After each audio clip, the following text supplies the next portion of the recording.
안녕하세요. 중학생이 되는 딸과 함께 살고 있는 41세 여성입니다. 저는 2년 전에 배은망덕한 인간들 때문에 지옥의 불구덩이에 빠졌다가 겨우 살아났습니다. 저를 지옥으로 밀어넣은 인간들은 시댁 식구들이었죠. 시댁 식구들은 신혼 때부터 한 통속이 되어서 돈 없고 가난한 친정과 저를 벌레 보듯이 하였습니다. 그때 당한 서러움과 억울함은 책으로 써도 몇 권은 될 정도였는데요.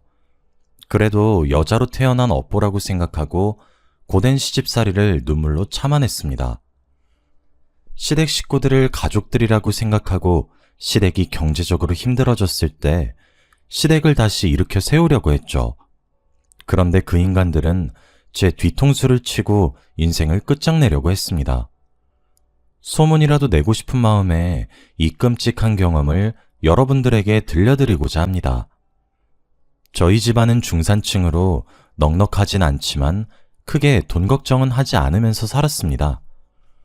어느 순간 아버지께서 해고를 당하면서 집안 형편이 기울기 시작했는데요. 불의를 보면 못 참는 성격 때문에 아버지께서 20년간 다녔던 그 회사에서 잘리신 겁니다. 아버지가 해고를 당한 이유는 회사 고위 임원의 비리를 감사원에 고발했기 때문입니다. 낙하산 인사로 온 총무이사가 회사의 공금을 횡령하기 시작한 것인데요. 그런데 이상한 건 직원들이 그 사실을 알고 있으면서 가만히 있었다는 것입니다. 참다 못한 아버지께서 총무부장을 찾아가서 총무이사의 비리에 대해 이야기했다고 하죠. 그랬더니 총무부장이 하는 말이 아주 가관이었습니다. 이 과장, 그런 건 말해서 뭐 하려고. 원래 그런 거 알고 있어도 말 안 하는 거야. 괜히 쓸데없이 설치지 말고 조용히 있어. 그러다 큰일 나면 어쩌려고 그러십니까? 나도 가만히 있는데 이 과장이 왜 나서는 거야? 찍히고 싶어서 작정했어? 부장 역시 다 알고 있었지만 총무이사가 무서워서 모른 척하고 있었던 거죠. 아버지는 몇 달간을 고민하다가 총무이사가 공금횡령을 하고 있다는 증거들을 모아서 감사원에 투서를 넣었습니다. 그 사실을 안 총무이사가 괘씸한 아버지를 잘라버렸는데요. 아버지도 모른 척 넘어가려고 했지만 2년 동안 계속해서 크고 작은 비리들이 터졌다고 합니다. 회사를 위해서 결단을 내렸는데 오히려 손가락질을 받게 된 거죠. 그리고 아버지가 모르고 있던 비밀이 하나 더 있었습니다. 공금횡령은 총무이사 혼자만의 비리가 아니었던 건데요.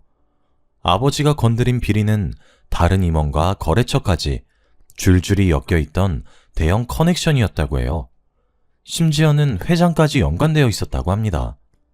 회장이 회사 공금을 빼돌리기 위해서 친척을 총무이사 자리에 앉힌 것이었어요.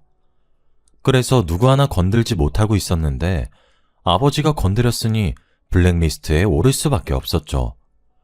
재취업에 번번이 실패하는 이유를 알아보니 총무이사를 비롯한 다른 임원들이 거래처를 통해서 아버지의 재취업을 원천 봉쇄하고 있었습니다. 6개월 넘게 새로운 직장을 알아보았지만 저희 아버지가 인력사무소를 전전하는 신세가 되어버렸어요. 그러면서 아버지의 성격이 이상하게 변하기 시작했습니다. 갑자기 밥을 먹다가 숟가락을 던지며 엄마에게 소리를 지르기 시작하셨습니다. 당신 왜 그런 눈빛으로 쳐다봐? 내가 우스워? 지금 내가 우습냐고? 아니, 내가 언제 당신을 무시했다고 그래요. 방금 한숨 쉬면서 혀 차는 거 다 봤어. 돈 못 벌어온다고 지금 무시하는 거잖아. 아니에요. 당신이 오해한 거예요. 듣기 싫어. 아휴, 이놈의 집구석. 이젠 마누라랑 자식 새끼까지 날 무시하네. 다정하고 부드러웠던 아버지는 무능한 가장이란 자책감에 엄마 제게 자주 화를 내셨습니다. 어쩔 때는 폭력까지 휘두르셨어요. 그러다가 3년 뒤에 병을 얻어서 세상을 떠나셨는데요. 3번에 걸친 수술과 2년간의 병원 생활로 5천만의 빚을 안겨주었습니다. 이런 상황에서 제가 할 수 있는 방법은 하나밖에 없었습니다. 고등학교를 졸업하고 직장을 구해서 빚을 갚아나가야만 했죠. 그때 회사에 들어가서 남편을 만나게 된 것입니다. 제 남편은 제가 일하던 회사의 사장 아들이었습니다. 격리 일을 하면서 남편을 지켜봤는데 사장인 아버지 밑에서 일을 배우고 있더라고요. 그러다 번번이 눈이 마주쳐서 난감한 상황이 펼쳐졌습니다. 남편이 저를 마음에 들어하는 눈치더라고요. 정혜 씨, 오늘 시간 되면 같이 저녁이나 먹을까요? 저는 사장 아들이라 신기해서 쳐다본 것인데 제 눈빛이 호감의 눈빛이라고 생각한 모양이에요. 저한테 데이트 신청을 하길래 어색한 미소만 지었어요. 가만 보니까 한 번 차였다고 기죽지를 않더라고요. 퇴근 시간만 되면 같이 밥 먹거나 술을 마시자고 졸라댔어요. 저는 남편이 사장 아들이라는 사실을 알고 있어서 더 이상 거절하기가 힘이 들었죠. 사적으로 몇 번 만나다 보니 저도 남편에게 호감이 생겼는데요. 사장님께서 저와 남편이 몰래 만나고 있는 걸 알아차린 것 같았습니다. 사이가 진지해져서 결혼할까봐 걱정되셨는지 근무 도중 남편을 불러 이야기하는 것을 엿들었습니다. 너 혹시 격리 보고 있는 정혜랑 사귀고 있냐? 네, 맞아요. 아버지께서 어떻게 하셨어요? 딱 봐도 알지. 그렇게 티를 내는데 내가 어떻게 몰라? 애는 착하고 참 좋은 것 같은데 결혼할 정도는 아닌 것 같다.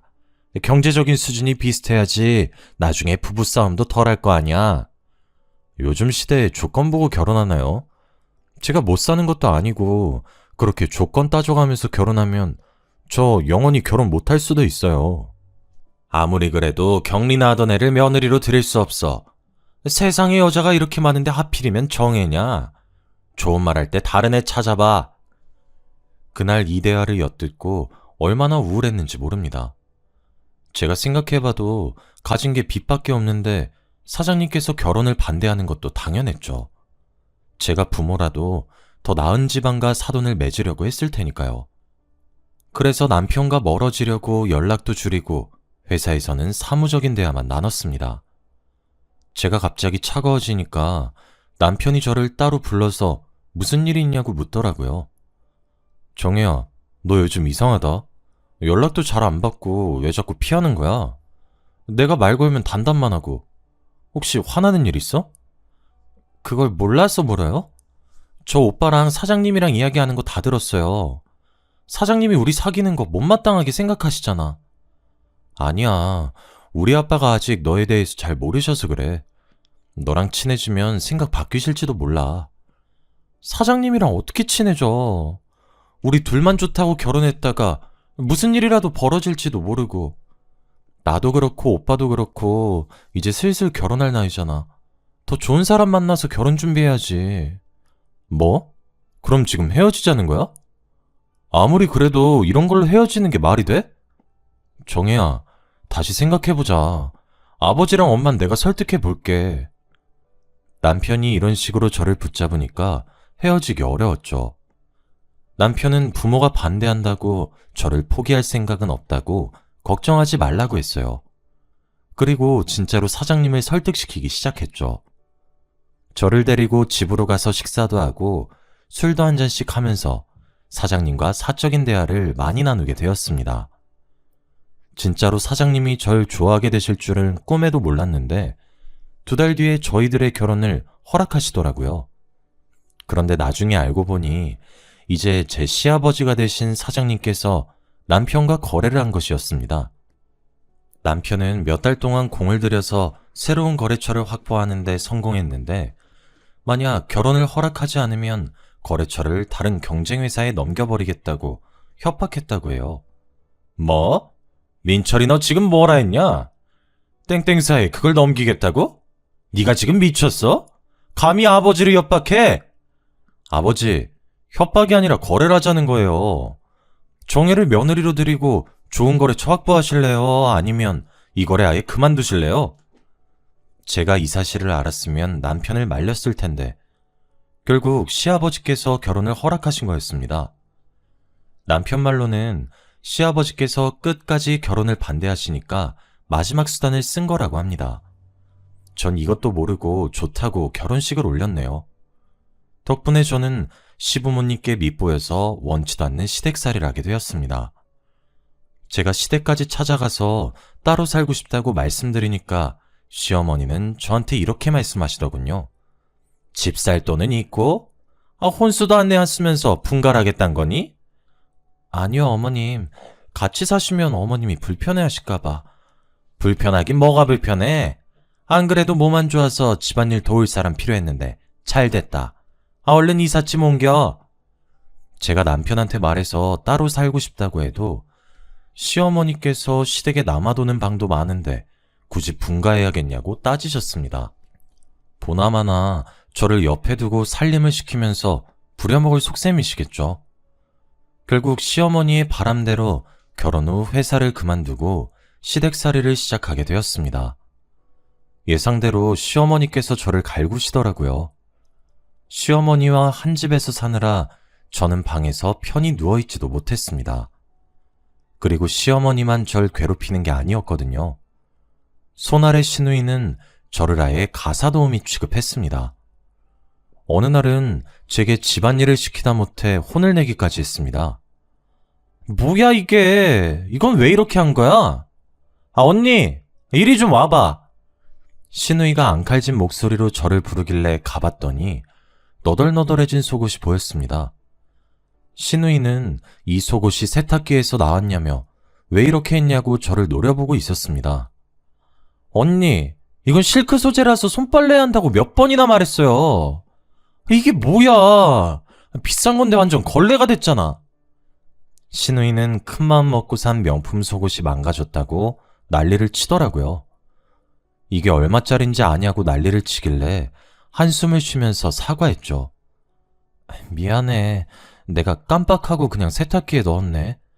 다음엔 진짜 조심할게. 그런 정신머리로 살림을 어떻게 해요? 나 엿먹이려고 일부러 이러는 거 아니에요? 아니, 엿먹이려고 일부러 그랬다니 말이 너무 심한 거 아니야? 내가 일부러 그럴 리가 없잖아. 아이씨, 짜증나게. 돈 없고 무식하면 시키는 거라도 잘하든가. 정말 멍청한 건 답도 없다니까. 저도 화가 나서 목소리를 높이니까 시누이가 짜증을 내면서 제 어깨를 치고 가버렸습니다. 그 모습을 보고 있던 시어머니께서 말리기는커녕 비아냥되기 바빴습니다. 효정아, 그만해라. 시장에서 파는 속옷만 입던 애가 명품 속옷이 뭔진 알겠니? 그러니까 쥐가 실수해놓고 괜히 짜증내고 있어. 시어머니가 은근히 저를 비꼬면서 시누이 편을 들고 거기에 신난 시누이가 저를 대놓고 비웃었죠. 그런 일이 한두 번이 아니었습니다. 거의 매일 일어나서 미칠 지경이었어요. 두 모녀는 제가 뭘 해도 마음에 들어하는 법이 없었고 늘 잔소리하고 구박만 늘어놓았습니다. 남편에게 말해봐도 시어머니와 시누이는 남편이 하는 말을 귓등으로도 듣지 않았습니다. 모두 제 집안이 가난한 탓이라 생각하고 참을 수밖에 없었는데요. 그래도 저를 이해해주는 남편만 믿고 살았는데 1년 뒤 남편이 베트남으로 가게 되었습니다.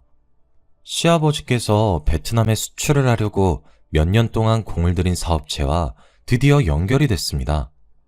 거래처를 관리하려면 남편이 베트남에 가야만 했죠. 남편이 이 이야기를 해주면서 저한테 3년만 참고 있으란 말을 해주었습니다. 여보, 당신 고생하고 있는 거 다 알아. 근데 눈 딱 감고 3년만 참자. 내가 베트남에서 성공하고 오면 분가하자. 내가 제대로 호강시켜줄 테니까 조금만 참아줘. 3년? 1년도 힘들 것 같은데 3년? 안 가면 안 되는 거야? 내가 안 가면 당신이 더 힘들어질 거야. 나도 안 가고 싶었는데 당신 시댁에서 나오게 하려면 다녀와야 할 것 같아. 그럼 딱 3년이다. 더 길어지면 안 돼. 그 뒤로 우리 분가하는 거다. 나랑 약속해. 남편을 베트남으로 보내는 대신 돌아오면 꼭 분가하기로 약속했습니다. 다행히 베트남에서 아예 사는 것이 아니라 3개월이나 6개월에 한 번씩 한국으로 들어올 수 있었습니다. 남편이 잠시 한국에 온 사이 딸아이도 가질 수 있었는데요. 제 딸이 걸음마를 시작할 무렵 어처구니 없는 소식을 듣게 되었습니다. 베트남에서 일하던 남편이 교통사고를 당했다는 거 있죠. 게다가 며칠 후에 세상을 떠났다는 소식을 뒤늦게 알아서 베트남으로 가게 되었습니다. 그곳 대사관 직원을 만나 병원으로 가니 정말 남편이 죽은 채로 누워있더군요. 갑작스러운 충격에 말도 나오지 않았지만 저는 남편의 시신과 함께 한국으로 돌아와야만 했습니다. 그런데 한국에 돌아오자마자 시어머니께서 싸늘한 눈빛으로 저를 쏘아 붙이셨죠. 네가 왜 여기 있니? 남편도 죽었는데 네가 무슨 염치로 이 집에 빌부터 사려고 하는 거야? 당장 짐 싸서 나가! 시어머니께서 저를 내쫓으려는 것도 모자라 남편이 베트남에서 죽은 걸 제 탓으로 돌렸습니다. 집안의 며느리 잘못 들이면 서방 잡아먹는다는데 그 말이 딱 맞네. 너 때문에 우리 아들이 죽었어. 그게 왜 제 탓이에요? 정말 해도 해도 너무하세요. 아니 인연이 뭘 잘했다고 눈을 치켜뜨고 소리를 질러? 억울해서 그래요.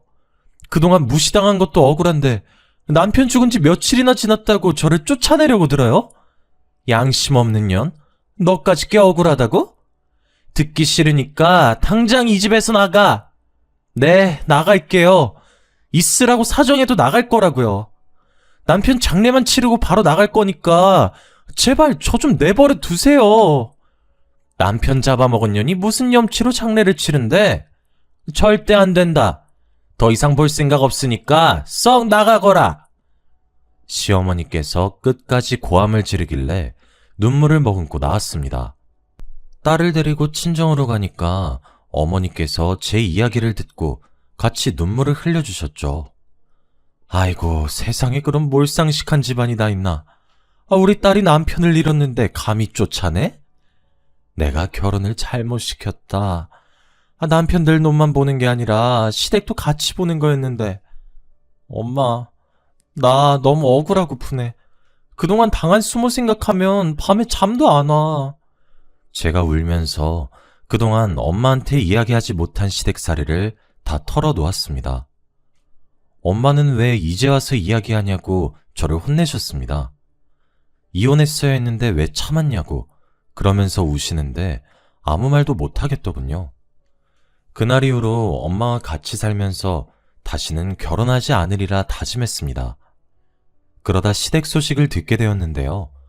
시아버지께서 남편이 읽어놓은 베트남 지사를 관리하다가 몇 달 뒤에 어처구니 없는 일을 겪으셨다고 합니다.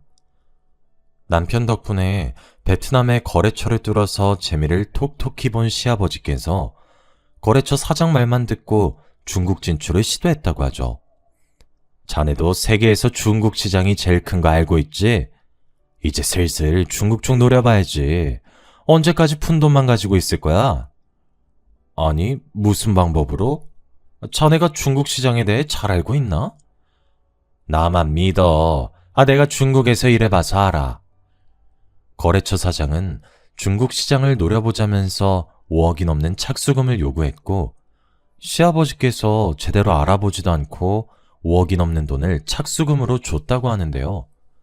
거금을 들였으니 얼른 시작하자고 재촉했지만 거래처 사장이 오히려 느긋하게 생각하라고 으름장을 놨다고 해요. 원래 중국이란 나라가 뒷돈이 많이 들어가는 곳이야. 허가 받으려고 해도 여기저기 뒷돈 찔러줘야 하니까 가만히 있어. 너무 나서지 말고 기다리라고. 사업 허가만 나면 중국 시장에 수출할 수 있을 거라고 하더군요. 이미 거래할 고정 거래처까지 만들어뒀다고 호언장담하면서 중국어로 된 여러 가지 서류들을 보여주었습니다. 그리고 10억을 추가로 더 요구했습니다. 시아버지께서 그 서류들을 보고 고민하다가 베트남 지사를 처분해서 돈을 마련했다고 합니다. 사기라고 생각하지 못하고 중국에 올인한 셈이었죠. 당연히 시어머니께서 이 사실을 아시고 말리셨다고 하는데요. 여보, 너무 무리하는 거 아니에요? 만약 실패하면 뒷감당 어떻게 하려고 그래요? 걱정하지 마. 조 사장이 누굴 속이고 뒤통수 칠 사람은 아니니까. 이제 통관허가만 나오면 끝난대. 조금만 기다리고 있어. 그 사람이 뭔데 그렇게 믿으시는 거예요? 아무리 생각해도 사기꾼 같은데. 사기꾼은 무슨 사기꾼이야? 아무것도 모르면 가만히 있어. 이런 식으로 걱정을 하는 시어머니에게 도리어 큰 소리를 내셨죠. 하지만 거래처 사장은 이런저런 핑계를 대면서 돈을 여러 번 받아갔다고 해요.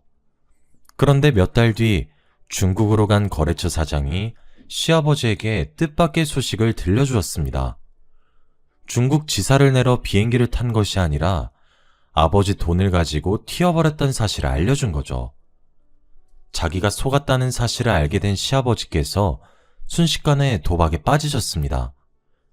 몇 시간 만에 일확천금을 얻을 수 있다는 도박꾼 말에 넘어가 마카오에 있는 카지노까지 가게 되었거든요.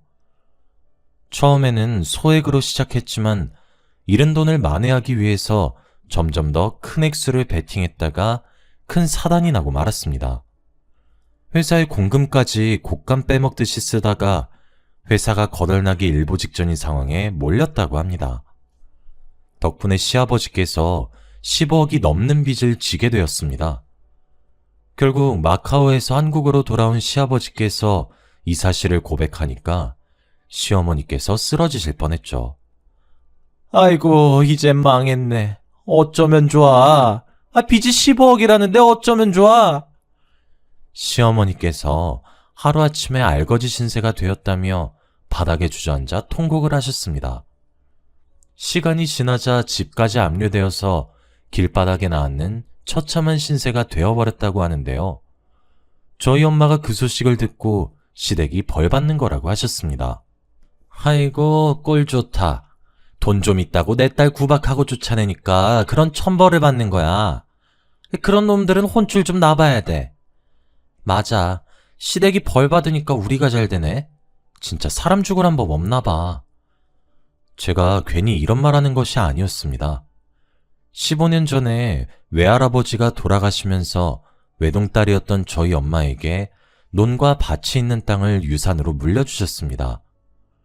엄마는 아직 팔 때가 아니라는 동네 사람들 말에 그 땅을 팔지도 못하고 벌금을 물어야 하는 애물단지였습니다. 엄마 말로는 그 땅이 농지여서 경작하지 않으면 벌금을 내야 한다고 하더라고요. 결국 농사지을 형편이 안 돼서 벌금을 피하려고 마을 사람들에게 소작을 주었다고 하죠. 그런데 15년 뒤에 그 일대에 대규모 신도시가 들어서면서 엄마가 돈방석에 오르게 된 것입니다. 저도 모르고 있었던 사실을 어떻게 알았는지 시아버지께서 엄마에게 연락해 아양을 떨었다고 합니다. 저는 이 사실을 엄마를 통해 모두 다 전해 들었고요. 엄마도 글쎄 시아버지께서 도와달라고 아양을 떨면서 들은 말이라고 하더라고요. 안사돈, 소문 들었어요. 가지고 있던 땅이 대박났다면서요. 정말 축하드려요.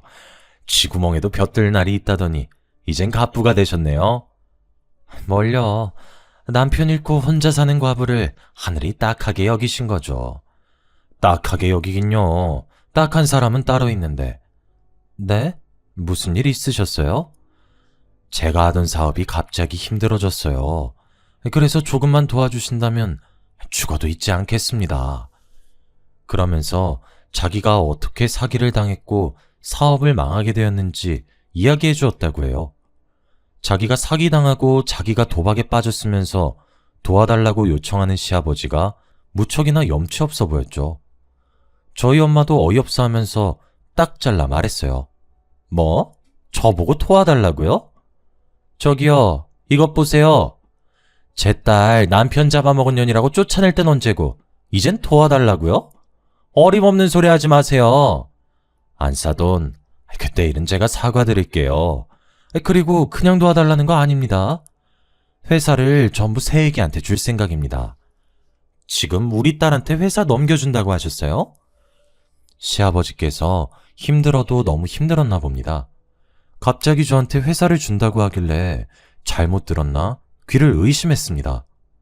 만약 엄마가 가진 돈으로 회사가 부도이기를 면하고 다시 살아난다면 그 회사를 제게 넘기겠다는 겁니다. 제 말 못 믿으시겠다면 변호사 앞에서 각서 써드릴게요. 제발 부탁드립니다. 저 이러다 망합니다. 하지만 아버님, 저는 회사 운영해 본 적도 없고 아무것도 모르는데 무작정 주시겠다고 하면 안 되죠. 그런 건 걱정하지 마라. 내가 옆에서 도와줄 테니 천천히 배우기만 하면 돼.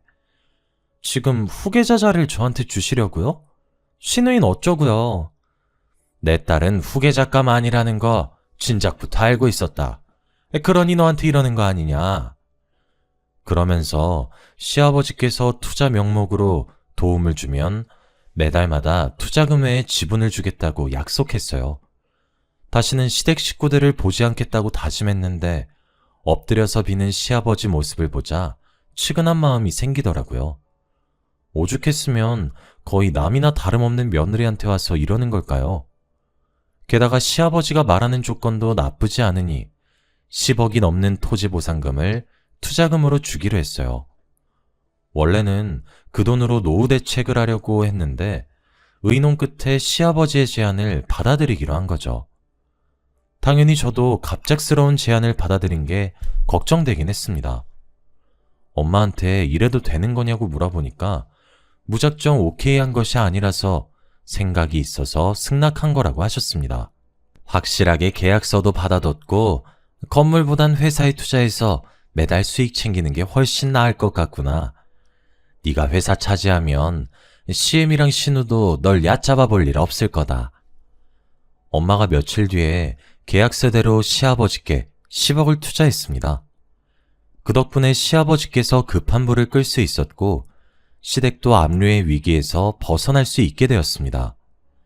시어머니도 이 사실을 알고 제 눈치를 보며 고맙다는 인사를 다 건네더라고요. 아가, 고맙다. 그동안 내가 너한테 모질게 굴었던 거 용서해다오. 내가 그동안 생각이 짧았던 것 같다. 정말 미안하구나. 시어머니께서 제 손을 잡고 머리까지 숙이시길래 불편한 마음이 들었습니다. 게다가 시누이까지 제게 사과를 하며 시댁으로 다시 들어와서 살라고 하더군요. 저는 이 사람들을 용서할 생각이 없었는데 저 자세로 나오니 마음이 흔들렸습니다. 게다가 시아버지께서 저를 대표이사로 앉히겠다는 약속을 지키셨죠. 저를 소개하는 자리를 갖기 위해 시아버지께서 고위 임원들 회의를 여신 것이었습니다. 그러면서 저를 대표이사라고 이야기해 주길래 정말 감회가 새로웠습니다. 여러분, 우리 회사를 위기에서 구해낸 신임 대표이사님입니다. 모두 박수로 환영해 주세요. 임원들이 전부 자리에서 일어나서 축하해 주어서 엄청나게 떨렸지만 아무렇지 않은 척했습니다. 격리일만 하던 제가 대표이사직에 오르다니 지금 생각해도 믿을 수가 없는데요. 제가 민폐만 끼치는 것은 아닐까 싶었는데 시아버지께서 이것저것 많이 알려주셨습니다. 회사 일을 아예 안 해본 것이 아니라서 헤매지 않고 금방 배울 수 있었죠. 시아버지께서도 몇 년 동안 저를 가르쳐 주시면서 해준 말이 아직도 잊혀지지가 않아요. 아가, 내가 옆에 있으니까 아무 걱정할 것 없다. 아직은 실무 경험이 없으니까 차근차근 하나씩 배워가면 된다. 처음에는 하루 종일 자리만 지키고 앉아있다가 시아버지나 임원들이 가지고 오는 결제 서류에 형식적으로 사인만 해주었습니다. 하지만 2년, 3년, 4년이 지나가니 저도 알아가는 게 많아지고 있습니다. 시아버지의 도움을 안 받는다고는 할 수 없지만 대표이사직을 무사히 해내고 있습니다. 엄마도 투자에 대한 지분으로 매달 수익이 통장에 입금되고 있다고 하니까요. 걱정할 거리가 점차 사라져가고 있다고 말씀하시더라고요. 아이고, 내 팔자의 걱정은 무슨 사치다, 사치. 요즘 세상에 가만히 앉아있어도 매달 돈이 저절로 들어오다니 이런 게 바로 신선노름 아니겠니? 이러다 돈 가지고 도망가는 게 아닐까. 시아버지를 믿지 못하던 엄마도 이젠 마음 놓고 시아버지가 하는 말은 전부 믿게 되었습니다. 저도 아버님을 믿게 되면서 사이도 돈독해져 갔죠. 아버님께서 퇴근하더라도 회사 생활을 하면서 애로사항은 없는지 늘 확인하고 가셨습니다. 오늘은 어땠냐? 사장 자리에 앉아보니 힘들지 않아? 아니에요. 아버님이 도와주시니까 편하게 배우고 있어요. 아버님이 언제까지 도와주실 수 없으니 저도 하루빨리 제 몫을 해나가야죠. 부담 갖지 말게. 안 사돈 아니었으면 난 벌써 알거지에 노숙자 신세가 되었을 거야. 이렇게 이야기하다 보니 시아버지의 말과 태도가 확실히 달라진 게 보였죠. 저도 점차 아버님을 신뢰할 무렵 시아버지께서 새로운 사업을 추진하겠다고 제게 사인을 하라고 요구했어요. 새로운 사업이라면 어떤 건가요?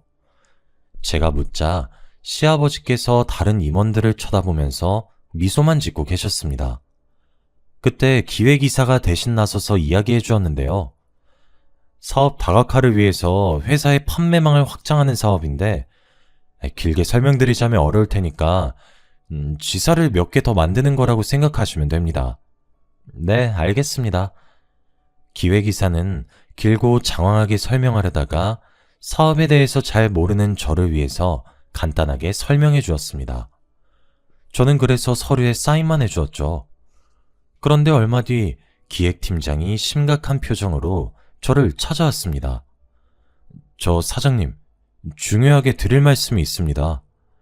뭔데요? 말씀하세요. 기획팀장이 무언가 말하려다가 주위를 살피더니 쪽지를 건네주면서 속삭이더라고요. 여기서는 곤란합니다. 도청장치가 있거든요. 도청장치라니. 깜짝 놀라서 책상 밑이나 의자 밑을 살펴보았습니다. 그런데 제 눈에는 아무것도 보이지 않더군요. 기획팀장이 준 쪽지에는 퇴근 후에 땡땡 카페로 오라는 말만 적혀 있었습니다.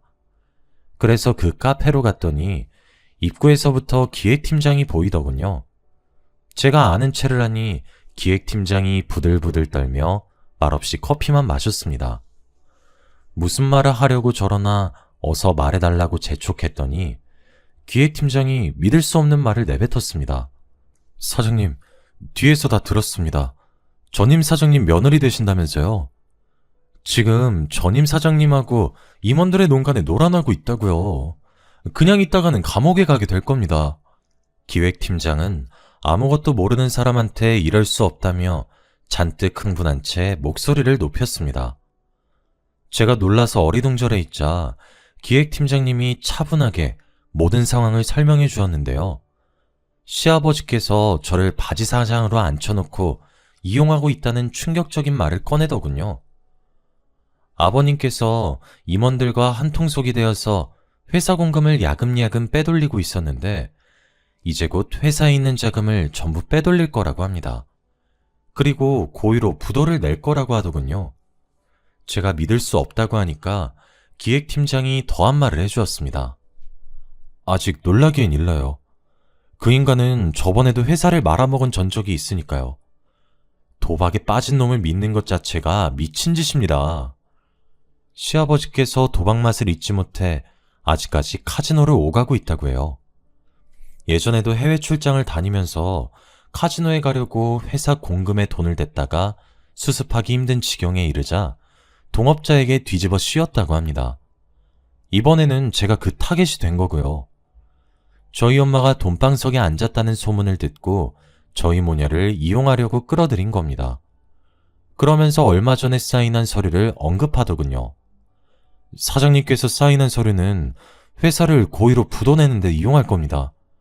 투자자들이 사장님을 고발하게끔 할 게 뻔해요. 시아버지와 임원들이 돈을 챙겨서 도망을 가면 바지 사장인 저는 꼼짝없이 법적인 책임을 지게 되는 거죠. 왜 굳이 아무것도 모르는 저를 대표이사직에 앉히나 싶었습니다. 아직도 아버님을 믿은 게 후회가 되네요. 세상에 누가 투자금 줬다고 회사 대표이사 자리를 내어줄까요? 시아버지를 믿은 제가 너무 바보같이 느껴졌습니다. 그래서 제가 이 사실을 알려준 기획팀장에게 소리를 지르고 말았습니다. 말도 안 돼요. 제가 그 말을 믿으라고요? 입 닫고 모른 척할 수 있는 일이었는데 왜 말해준 거죠? 제 친한 친구도 당했습니다. 민철이 녀석도 몇십 년 동안 이 회사 다니며 모든 걸 내걸었는데 아무렇지 않게 사기를 치더라고요. 그냥 모른 척 할 수도 있지만 자꾸 민철이 녀석이 생각나서 그냥 두고 볼 수만은 없었어요. 큰일이 나기 전에 빨리 손 쓰셔야 합니다.